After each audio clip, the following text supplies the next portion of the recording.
A cop who shot a black hero lost his job after hateful text messages.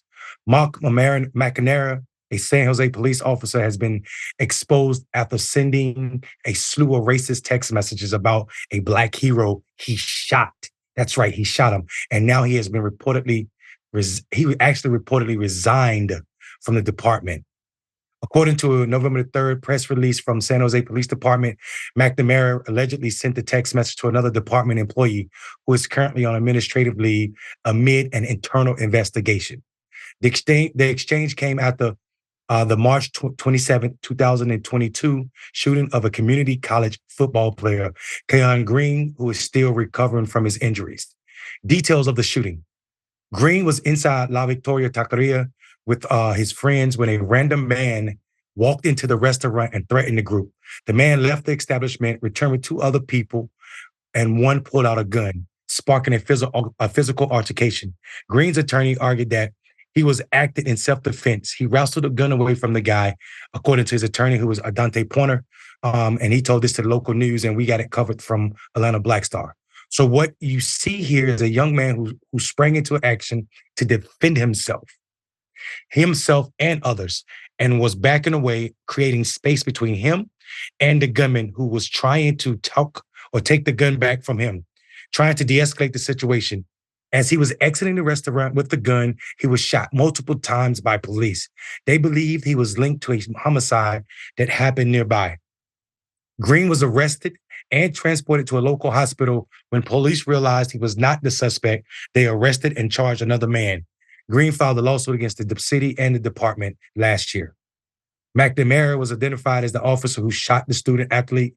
In a text message revealed by the department last week, he spoke about Green a day after the shooting. The N-word, he said, he didn't say N-word, he said the actual word. N-word wanted to carry a gun in the Wild West, not on my watch. Ha, ha. He allegedly wrote in a message to another. He also said, I hate black people.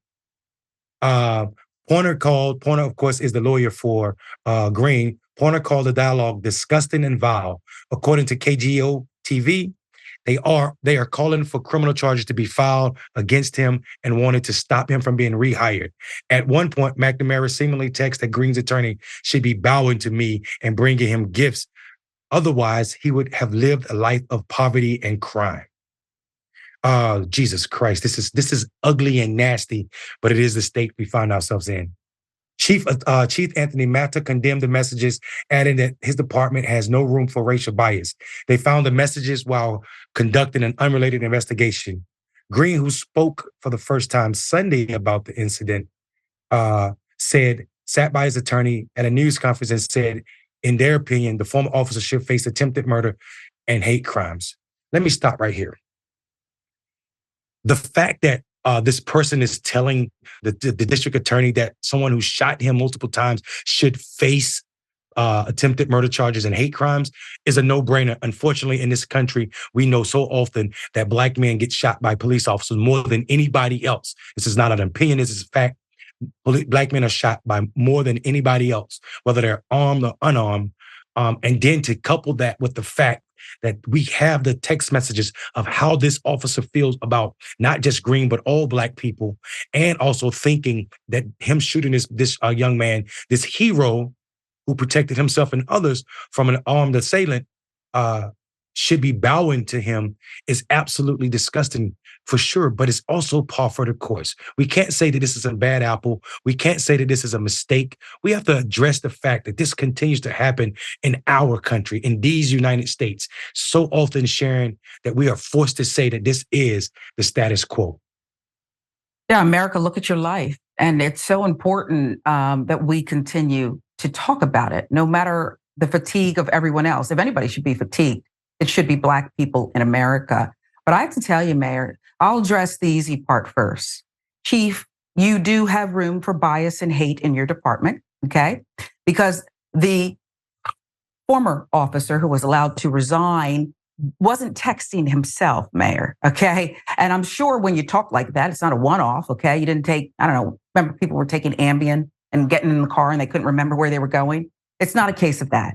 It's not a case of that. If I didn't know any better, I would think that this person took an oath, went through the training, all of it, got a weapon, put his hand up, only to hurt Black people. I would actually think that, and I think I have a shot at being correct.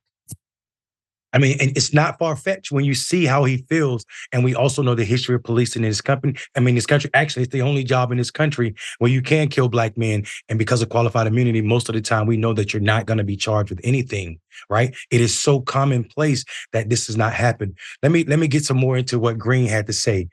Green also spoke on a personal level, saying how the officer's word made him feel. It pains me to know how much hate someone has in their heart. This is what Green said. I went in there to help and I came out there needing help, almost killed. Green added that it's scary to think that McNamara would have shot others or around him. Listen, the scary part about this is this person was arrested not because he shot this man. He was arrested because of the text messages.